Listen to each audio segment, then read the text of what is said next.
Aujourd'hui, je vous présente l'article Association between diagnosis to lymph revascularization time and clinical outcomes in outpatients with chronic lymph-threatening ischemia.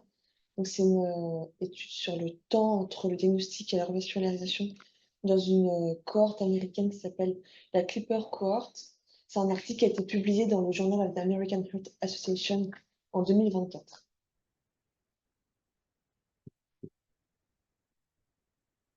Donc, pour recontextualiser, le CLTI, donc l'ischémie chronique du membre inférieur, c'est l'association d'une maladie des artères périphériques, donc c'est au moins une artère majeure des membres associée à un stade Rutherford de 4 à 6, donc c'est une douleur de repos, une gangrène ou l'observation du membre inférieur sur une durée de plus de 2 semaines.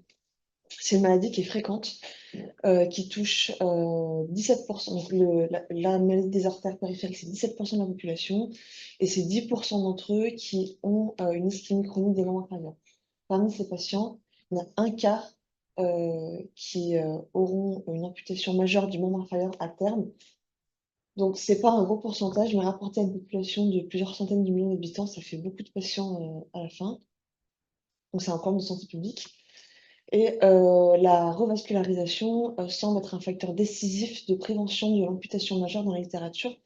Et dans les études observationnelles, on a remarqué que 50% des patients qui présentaient une amputation du membre inférieur, une amputation majeure d'un membre inférieur, n'avaient pas eu de tentative de revascularisation l'année précédente. Donc, globalement, c'est un patient qui n'a pas été suivi. 50% des patients qui ont une amputation majeure ont eu une revascularisation. Oui, aussi, voilà. Mais c'est seulement 50%. Euh, le temps entre la pose du diagnostic et la revascularisation endovasculaire est très variable en fonction des patients, des centres et des chirurgiens. Et à peu près la moitié des patients sont pris en charge dans un délai supérieur à 30 jours. Donc le but de cette étude, c'était de décrire la distribution temporelle entre le diagnostic et la prise en charge endovasculaire pour revascularisation du membre inférieur. Donc ça s'appelle, dans l'article, c'est le D2L time, et son association avec la survenue d'événements cliniques. Donc ici, on parlera de amputation majeure, amputation mineure et de décès. Donc c'était une étude qui était descriptive, rétrospective, multicentrique sur une population aux USA.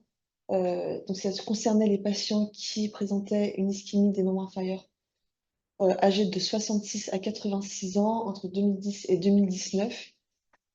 Qui faisait partie, donc c'est un système de remboursement aux États-Unis spécifique de Medicare, c'est le Fee for, je sais plus comment ça s'appelle. C'est un système de tarification à l'acte de Medicare qui permet de prendre en charge les patients, donc c'est un peu l'équivalent de la CMU en France. Et donc c'est de 66 à 86 parce que les patients sont éligibles à partir de 65 ans et ils voulaient un minimum de 1 an de suivi, donc ils ont commencé à 66 ans. Ils se sont arrêtés à 86 pour exclure les patients qui décèdent d'autres causes. Et donc les critères d'exclusion, c'était l'absence d'un examen diagnostique pour affirmer l'ischémie du membre inférieur. Donc c'était soit 6 mois avant, soit 6 mois après la pose du diagnostic. Les patients qui n'avaient pas eu de tentative de revascularisation dans les 6 mois après leur diagnostic. Donc globalement, les patients qui n'ont pas été pris en charge par chirurgie. Les patients qui étaient hospitalisés pour une revascularisation du membre inférieur et les patients qui ont été opérés par chirurgie ouverte. Globalement, ça concernait les patients pris en charge par Medicare qui présentaient une ischémie chronique des membres inférieurs et qui ont été opérés par voie endovasculaire en ambulatoire uniquement. Donc c'était pour avoir une population de patients qui se ressemblent avec des caractéristiques similaires. Pourquoi uniquement en ambulatoire? Parce qu'ils ont considéré que les patients qui étaient hospitalisés sont soit des patients qui arrivent en urgence, donc ils vont recevoir des soins beaucoup plus intenses, avec une attention beaucoup plus importante de la part du médecin. C'est des patients qui sont en général plus graves et beaucoup plus comorbides, parce qu'ils sont non éligibles à l'ambulatoire.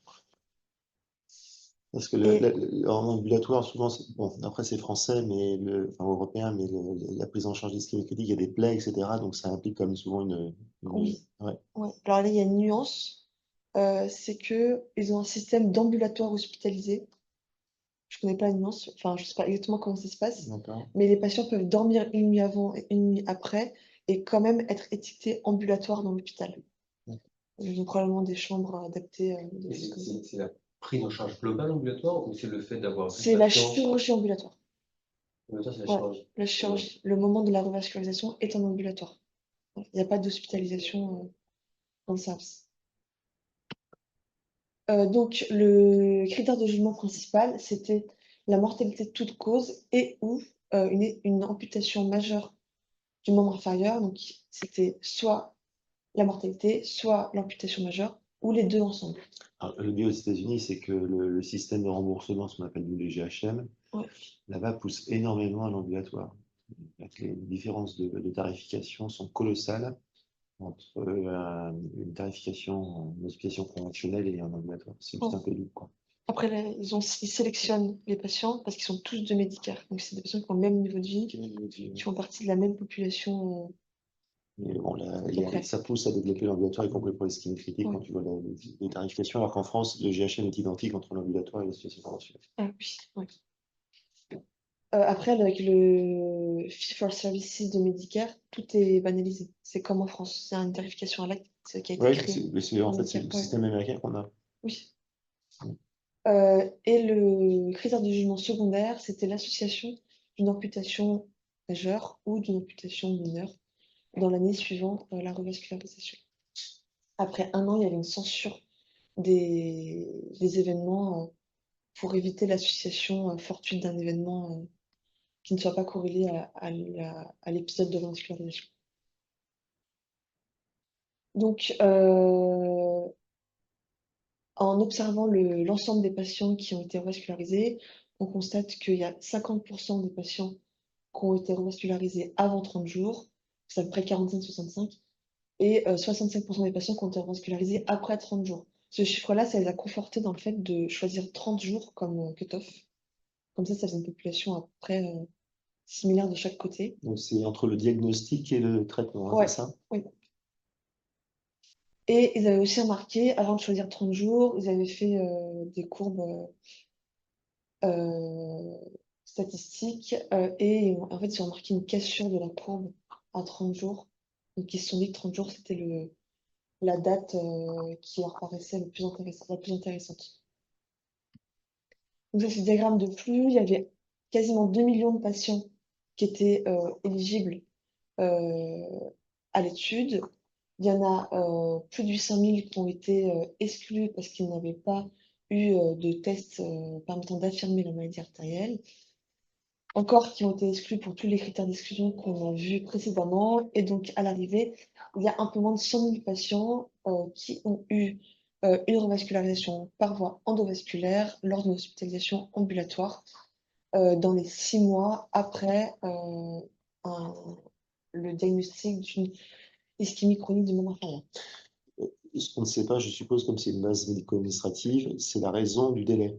Non, oui, On ne sait pas si c'est une non, volonté du patient, si c'est un problème de mise à disposition du oui. CatLab, enfin, Ça a été fait sur le codage uniquement, donc ouais.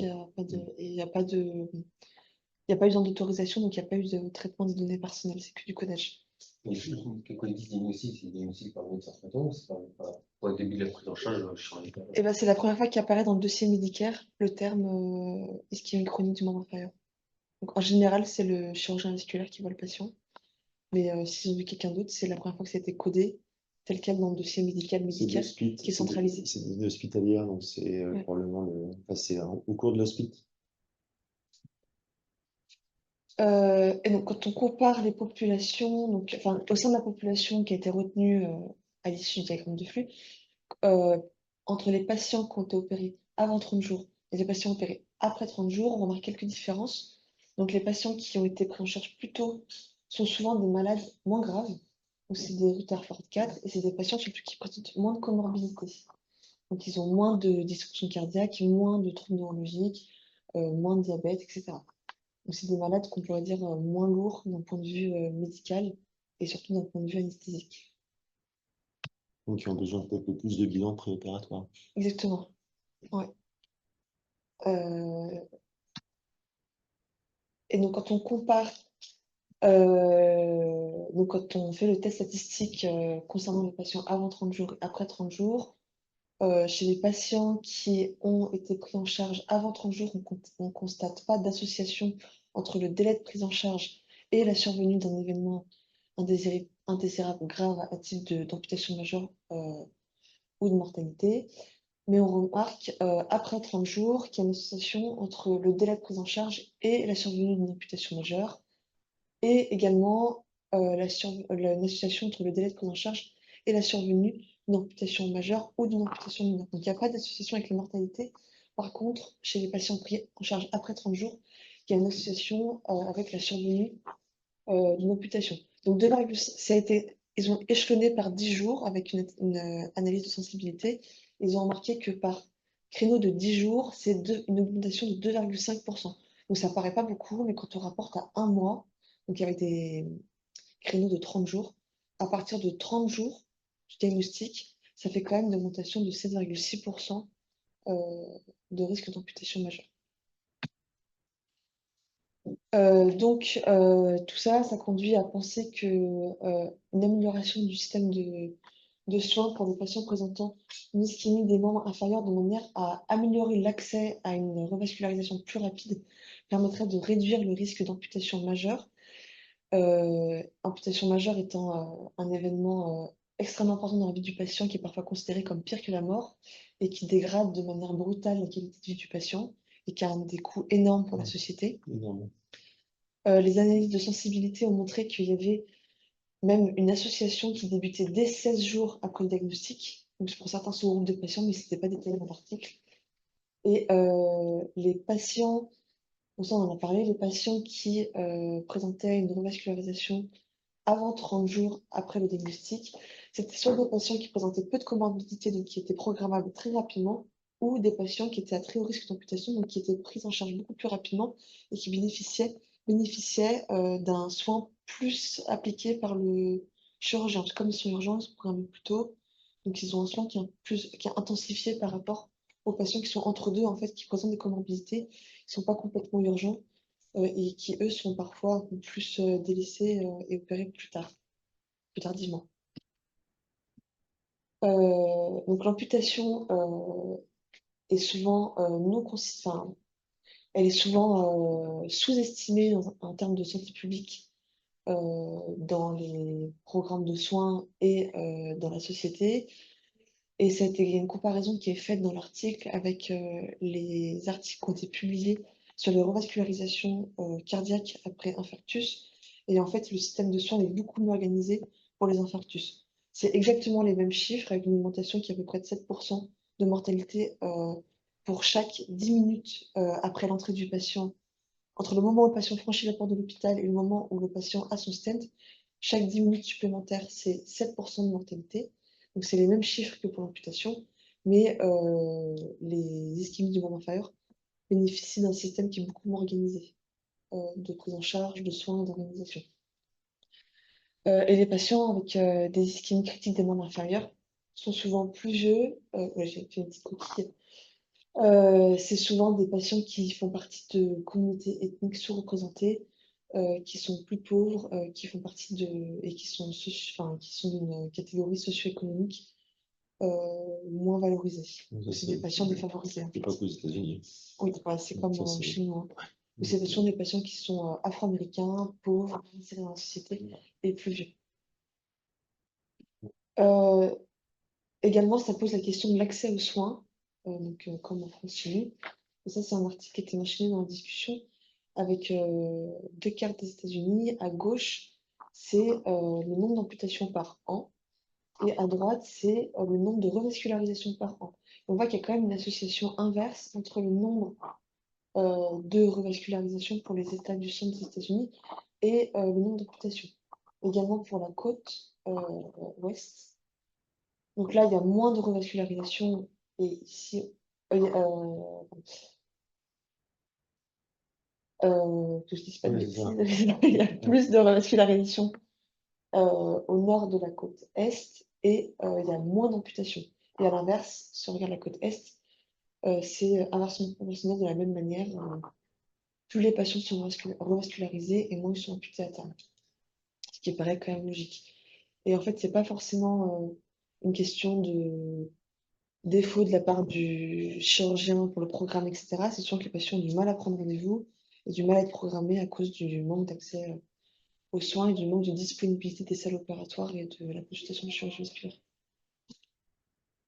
Les limites de cette étude, c'est que donc, pas forcément, elle s'applique que aux patients qui ont été opérés par voie endovasculaire dans un système de chirurgie ambulatoire. Donc, on ne peut pas l'appliquer à tous les autres patients.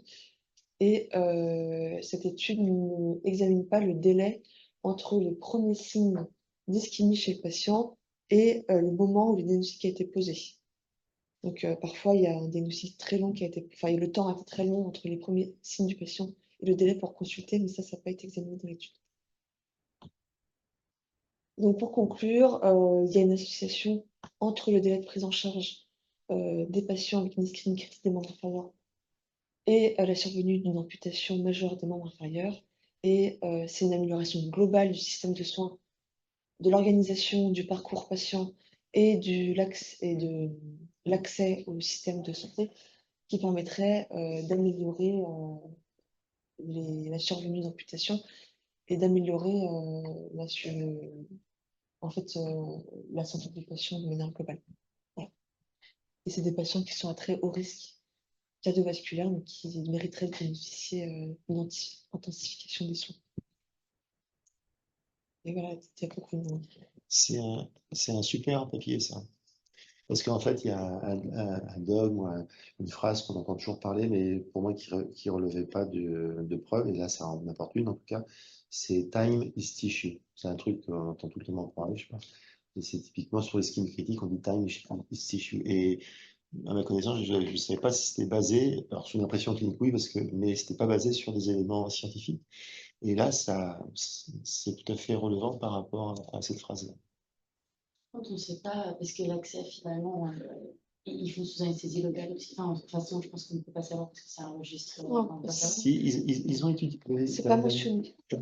On ne sait pas, parce que l'accès, du coup, je sais pas, si c'est une question anesthésie locale endovasculaire, ça peut être un peu. Ils ont dû en parler parce L'aider, quoi. ils ont dû en parler parce que tu as deux systèmes d'ambulatoire, tu as les OBL. Ils ne parlent pas des OBL et des ambulatory surgical center.